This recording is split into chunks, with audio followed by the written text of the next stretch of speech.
మాజీ మంత్రి కారుమూరి నాగేశ్వరరావు గారి అరెస్ట్ వ్యవహారంలో మనము జూన్ 23వ తారీఖున ఒక కథనం వచ్చింది దినపత్రికల్లో. ఆ దినపత్రికల మీద అప్పట్లో ఏమి రాశారు అని మిగతా పత్రికలతో పాటు ఒక కరెన్సీ నోటు ముక్క దొరికింది. దాని ఆధారంగా ఈడీ దర్యాప్తు చేస్తుంది అని జూన్ 23వ తారీఖున చూసుంటారు.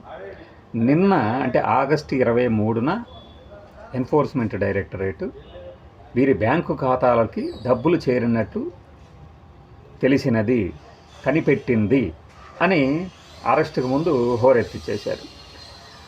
ఆ రోజున కథనాన్ని నిన్నటి కథనాన్ని కనుక పరిశీలించి చూస్తే ఈ కేసులో ఏం జరుగుతుంది అనేది అర్థమవుతుంది.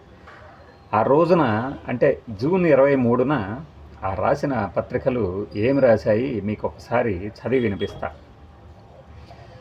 ఎన్ఫోర్స్మెంట్ డైరెక్టరేటు మద్యం కుంభకోణం కేసుకు సంబంధించి ఈడీ దర్యాప్తులో ఒక హవాలా నంబర్ యాదృచ్ఛికంగా వెలుగు చూసింది. ఇదే కేసులో ఒక కీలక ఆధారంగా మారింది. దీని ద్వారా అనేక లావాదేవీలు జరిగాయని మరికొందరు వ్యక్తులు ఈ హవాలా నెట్వర్క్తో సంబంధం కలిగి ఉన్నాయని అనుమానిస్తున్నారు.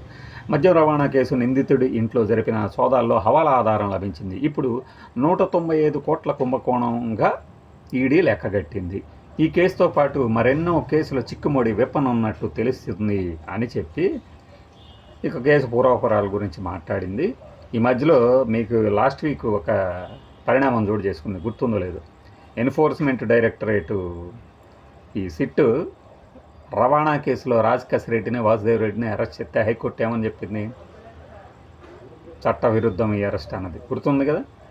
ఇప్పుడు ఎన్ఫోర్స్మెంట్ డైరెక్టరేట్ ఈ కేసుకు సంబంధించి హవాలా మార్గంలో జరిగే లావాదేవీలు అన్నీ ఇలా సగం నోటు ముక్కతోనే జరుగుతుంటాయి. ఉదాహరణకి లెక్కల్లో రాకుండా హైదరాబాద్కి డబ్బు, ఇంకా ఈ హవాలా ఎట్ట జరుగుతుంది అనేది అన్ని సినిమాల్లో చూపించినట్టు రాసుకొచ్చారు.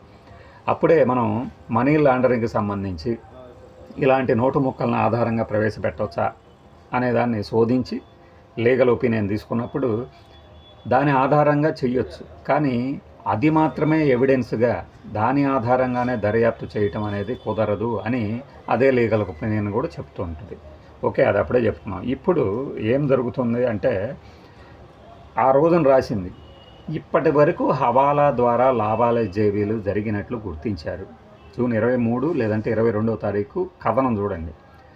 తప్ప నిర్దిష్టమైన ఆధారాలేవి లభించలేదు. మొదటిసారి సునీల్ కుమార్ ఇంట్లో లభించిన నోటు ముక్క ఫోటో వాట్సాప్లో ఉన్న నోటు ముక్క ఫోటో తిరుగులేని ఆధారంగా వీళ్ళు భావిస్తున్నారు.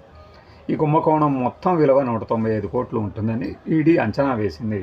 అందులో అధిక శాతం డబ్బు ఎటు మళ్లించారు అనే ఆధారం, ఈ ఒక్క ఆధారం బట్టబయలు చేయనుందని ఈడీ అధికారులు మళ్ళీ భావిస్తున్నారు.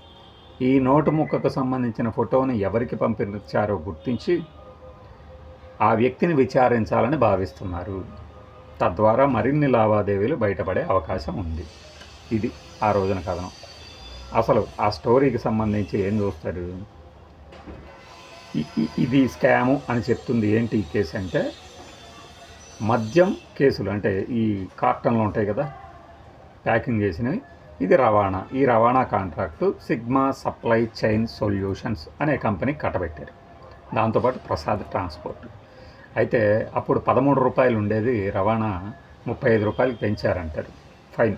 ఇప్పుడు 13 రూపాయలు ఉండేది 35కి పెంచారు అంటే 13 రూపాయలు ఎప్పటి రేటు అనేది పోల్చి ఇప్పుడు 35 అనేది ఎక్కువ అని చెప్పారు. అంటే ఏంటి? రిలేటివిటీ. సో ఇప్పుడు 35 రూపాయలకి రవాణా జరుగుతుందా లేదా చూడండి. అంటే రిలేటివిటీ 35గా జరుగుతుందా, ఎక్కువ జరుగుతుందా, తక్కువ జరుగుతుందా? దానికన్నా తక్కువ జరగాలి. తక్కువ జరిగితే ఎట్లా జరుగుతుంది ఇది కూడా చూడాలి కదా. Right.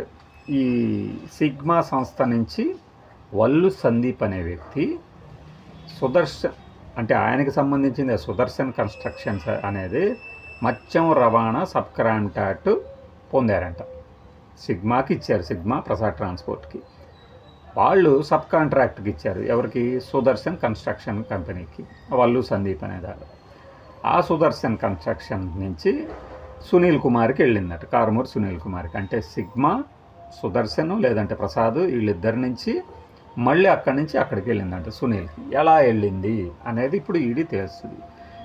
For suppose Sudarshan constructions సంబంధించి సునీల్కి పంపిస్తే సునీల్కి సుదర్శన్కి మధ్య ఆర్థిక లావాదేవీలు ఏమైనా జరిగినాయా? వాళ్ళ అకౌంట్లోకి వీళ్ళ డబ్బులు పంపించినంత మాత్రాన అవి ఇవే ఇలా తిరిగి వచ్చి ఇలా వచ్చాయంటారా? ఒక సంస్థ సబ్ కాంట్రాక్ట్కి డబ్బులు ఇవ్వకూడదా? సింపుల్. అంటే వాళ్ళే కుమ్ముక్కైపోయి కంపెనీలు పెట్టారు, వాస్తవానికి అలా ఇవ్వకూడదు అనే రూల్ కనుక ఉంటే ఓకే. కానీ అసలు కేసులో ఆధారాలే లభించలేదు, ఒక నోటు ముక్కే లభించిందని చెప్పి ఇప్పుడేమో బ్యాంక్ అకౌంట్లు కూడా ఉన్నాయంటే.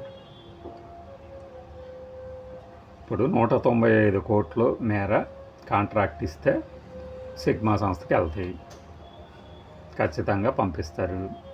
పంపించిన తర్వాత వాళ్ళు ఎవరికి పంపిస్తారు అనే దాని మీద ఎంక్వైరీ సాగదు.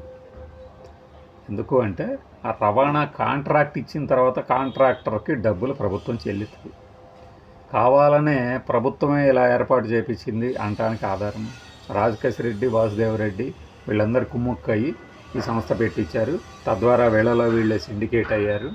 ఆ డబ్బులు సిగ్మా నుంచి సుదర్శన ప్రసాద్ నుంచి మళ్ళీ కారుమూరి సునీల్కి వెళ్ళాయి. అంటే ఇందులో అవినీతి జరిగింది అని ఎక్కడ తెలుస్తారు? 13 రూపాయల నుంచి 35కి పెంచటమే. 13 రూపాయల నుంచి 35 రూపాయలకి పెంచారు అంటే సహేతుకమైన కారణం వీళ్ళు చూపించాలి. లేదు అంత లేదు, మిగిలిన కాంట్రాక్టులు తక్కువ ఉన్నాయని వాళ్ళు చూపించాల్సి ఉంటుంది. డబ్బు ఎక్కడి నుంచి ఎక్కడికి వెళ్ళింది అనేది పెద్ద విషయం కాదు కనుక్కోవటం. మళ్ళీ ఈ హవాలా మొక్క ఎక్కడి నుంచి వచ్చింది? ఇక్కడ ఓపెన్గానే సబ్ కాంట్రాక్ట్కి ఇచ్చారు, సబ్ కాంట్రాక్ట్ నుంచి వాళ్ళకి వెళ్ళినాయి డబ్బులు. మళ్ళీ ఇక్కడ హవాలాకి ఛాన్స్ ఎక్కడుంది మరి? అంటే క్యాష్ తీసుకుంటే ఈ హవాలా కింద లెక్క, కానీ అకౌంట్లకి వెళ్తే ఇంకా హవాలాతో అవసరం ఏముంది? ఇది లీగల్గా వచ్చే ప్రశ్నలు, సమాధానాలు. వీటిని కోర్టులో ప్రాసిక్యూషన్ కానీ డిఫెన్స్ కానీ ఈ మధ్య వాదన కానీ ఎలా ఉంటుందనేది ఆసక్తికరమైన విషయం అన్నమాట. ఇక్కడ శుద్ధపూసలు ఎవరూ లేరు, కానీ జరిగిన పరిణామాలు ఏంటి, మన దగ్గరున్న ఆధారాలు ఏంటి, వాటిని సమర్థవంతంగా కోర్టులో విచారణకు వచ్చినప్పుడు వాదించగలిగితేనే ఎక్కడైనా శిక్షలు పడతాయి. లేకపోతే కేవలం మేము ఏప్రిల్ 22, 23 నోటీసులు ఇస్తాము, ఒకళ్ళని అరెస్ట్ చేస్తాము, జూన్లో ఇలాంటి కథనాలు వస్తాయి, ఆగస్టులో మళ్ళీ ఇలాంటి అరెస్టులు ఉంటాయి. పైగా ఇందాకే చూశాను, ఆయన తన అరెస్టును ముందే ఊహించి ఫ్రెండ్ ఇంట్లో తలదాచుకున్నాడంట, తలకాయ తీసుకొని ఇట్లా దాచిపెట్టుకున్నాడంట.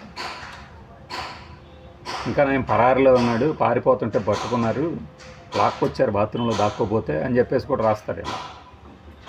ఆయన ఎలా వస్తున్నాడు అరెస్ట్ చేసినప్పుడు? నేను విజువల్ చూశాను కదా, ఓపెన్గానే చెప్పాడు. ఇంకేముంది దీని గురించి చెప్పేది ఉంది, అక్రమంగా అరెస్ట్ చేస్తున్నారు, ఎలా సాగుతుందో మీకు తెలుసు అంటాడు. లీగల్గా కోర్టు ముందు ఏం చెప్తారు, కోర్టు ఏమని చెప్తుంది, తర్వాత ఏం పరిణామాలు జరగబోతున్నాయి. ఎందుకంటే ఈ కారుమూరి ఈ కేసుకు సంబంధించి, ట్రాన్స్పోర్ట్ కేసుకు సంబంధించి 2 అరెస్ట్ని హైకోర్టు ఆల్రెడీ తప్పుపట్టింది, చట్ట వ్యతిరేకం. చూద్దాం.